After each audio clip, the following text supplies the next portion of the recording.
घोटकी से district reporter Aamir Malik की report के मुताबिक इमरान आलम सिद्दीकी का सिरकाउंट जी जहांगीर इंस्टीट्यूट ऑफ साइकेट्री का दौरा, मरीजों की बहाली के लिए अस्पताल की काविशों काबिल तहसीन करार दी। Union committee 121 ward 4 Shah Latif town के बिला मुकाबला जनरल काउंसलर पीपल्स पार्टी के नुमाइंदा इमरान आलम सिद्दीकी ने खुसूसी दौरा किया। इस मौके पर उनके हमरा medical superintendent doctor Nisar Ahmad, doctor Sultan Noon, doctor Yunus, Amir Rahu और अस्पताल के दीगर आला हुक्काम मौजूद थे। दौरे के दौरान डॉक्टर निसार अहमद ने इमरान आलम सिद्दीकी को अस्पताल के मुख्तलिफ वार्ड्स का मुआयना करवाया और सरगर्मियों पर आगाही दी, जिसमें मौसीकी, खेल और तफरीही मशागिल भी शामिल हैं। उन्होंने अस्पताल के किचन का भी दौरा किया, जहाँ पर मयारी खाना बनाया जाता है। इमरान आलम सिद्दीकी, जो साबिका सदर रोटरी क्लब हैदराबाद गैलेक्सी और मौजूदा डिस्ट्रिक्ट को चेयर स्पोर्ट्स फेलोशिप हैं, उन्होंने अस्पताल इंतजामिया की काविश को सराहा।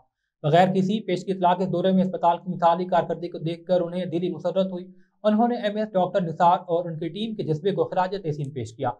आमिर राहू ने अस्पताल के अमले की खिदमात को सराहा और कहा, मीडिया का फर्ज है कि ऐसे कामों को उजागर करे।